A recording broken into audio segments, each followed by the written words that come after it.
I'd like to back up from there first and talk about what Carl Rogers called the attitudes with which you, in his case, counsel, but with which you manage or lead or whatever. We call it the spirit of motivational interviewing. And in the first few years of motivational interviewing, after Steve and I published the first edition, we were sensing that we were missing something important, that people were picking up techniques and trying to use them on people, almost in a manipulative way. And human beings are highly sensitive to that. I mean, you don't get away with that, you know. And even watching it as trainers was that, no, there's something wrong here. And that's not their fault. It's something we didn't teach them. And it was this, it was the mindset or the attitude or the spirit behind it, you know. So before I talk about any technique things, I want to emphasize how important that is. It's turned up in management research. What do you assume about the people who work for you? Your assumption that they don't want to work, they're not going to work very hard unless you watch them and supervise them really closely and make them work. They'll just goof off. They won't do anything for you. And you have to punish people for not doing the right thing, and that's the way you make your company work, you know. It's not a very fun place to work in that situation, but it has to do with the mind, with the assumptions that are being made. People inherently enjoy their work and want to use their skills and want to be part of doing something exciting in life. And that an important part of leadership is to call forth people's own motivation and skills and ideas. When you believe that this person who works for me has talent and has energy and has motivation, and I want to find that, and I want to join with that, and have that become part of what we do together. You know, it's the collaborative way of doing things, and everybody, even on the assembly line, has input into how we do things because they know best how to do it. They're right there. You know, it's just a whole different way of thinking about the people who work with you. You know. And the former will lead you to be punitive and over-involved and hovering and, you know, all of that.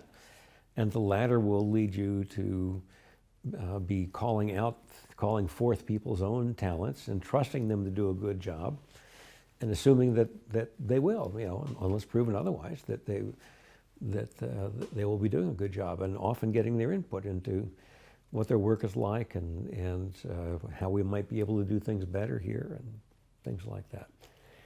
So the attitude is really important because the techniques without it are empty. I've called it the words without the music. You know, so this is not a set of techniques to trick people into doing what you want them to do. This is a way of being with people that is collaborative and draws on your talents and their talents together and finds the right people for the right job. And what we've learned, though, is that people can talk themselves into excitement about something.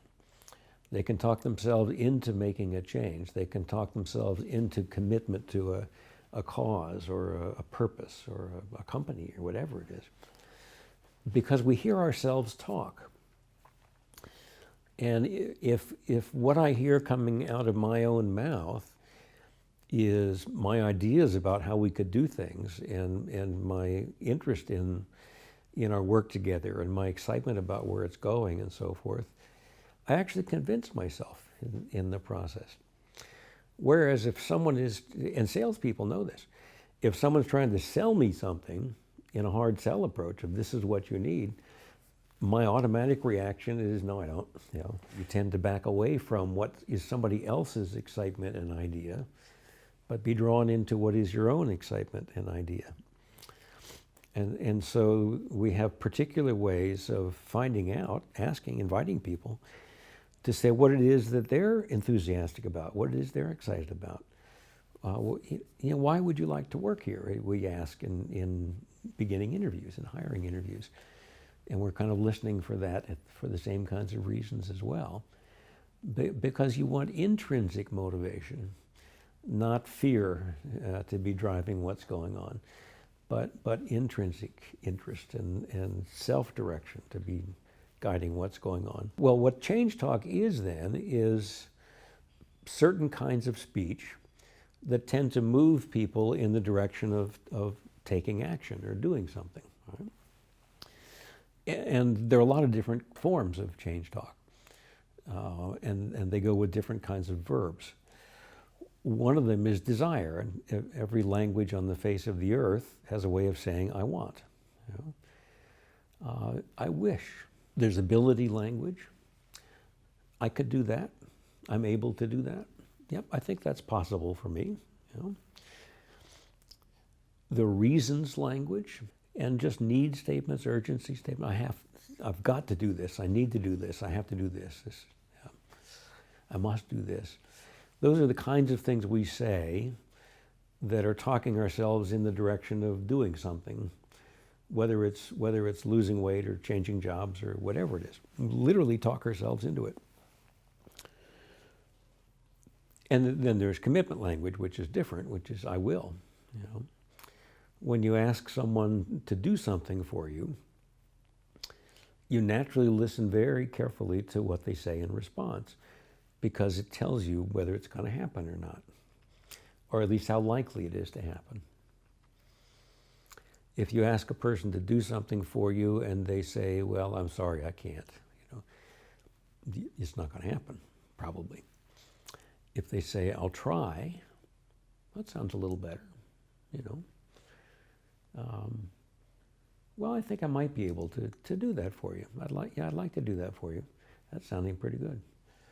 I'll have it for you tomorrow morning at 10, you know, that's even stronger still. And we know that just by being human beings in society. It's just the way we work. This is nothing strange or unnatural or a new science. I mean, you know this by being a person.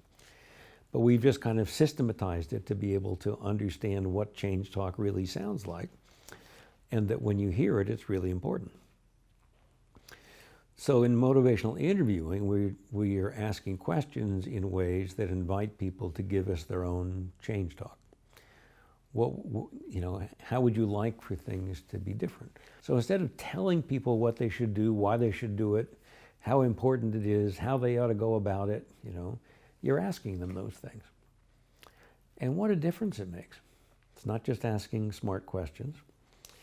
Because when we hear change talk like that, then we tend to repeat it. We tend to reflect it back in a little different form. So the person hears themselves say it first, then they hear it in a little different version that we give back to them. And then maybe a little later in the conversation, I'll begin to pull some of these things together with what we call a change talk bouquet. It's every bit of change talk is like a flower, you know. And it's by listening, by knowing what change talk is, by listening for it, by reflecting it back, by pulling it together into little summaries, in the context of a natural conversation. It's not like you're doing something, you know. It feels like a very natural conversation. And that balance has very much to do with what you do in the conversation as well as what they do. So we now know that it's very possible to invite people to say more about why they want to do this, and to not strengthen all the arguments against change. Now, oddly enough, it's in a way the opposite of what our gut tells us to do.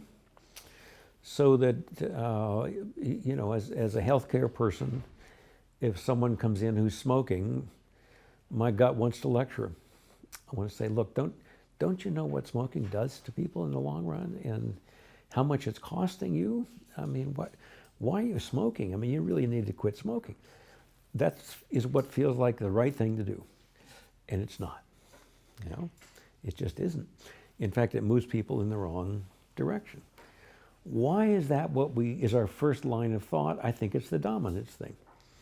That you just tend to kind of charge in and try to be dominant because it feels like, well, it's a good thing to be, but it has the opposite effect of what you expect. You know? And I think that plays itself out in management and leadership as well. That the way in which you talk to the people who work with you has a big effect on the way in which they talk to themselves, on the way in which they talk at the water fountain, and with their fellow employees. And people are always literally talking themselves into or out of doing things.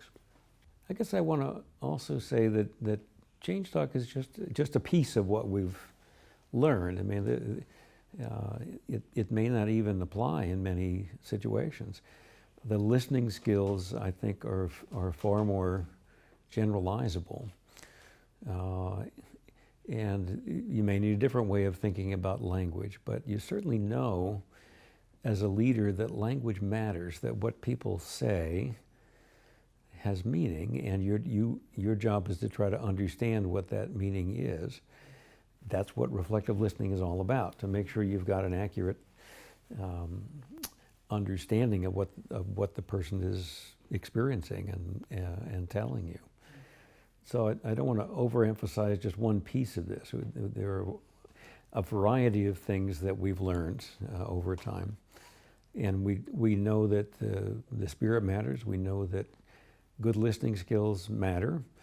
And we know, at least in a counseling context, that adding the change talk component also helps a little more than otherwise. But this is pretty new to applications in leadership and management. And I think it's better for us to say, here are things we've learned. And what do you think? Does this feel like this would fit into your own tasks as a leader, as a manager? Because in a way, you're the person who has the best understanding of how this fits into your situation.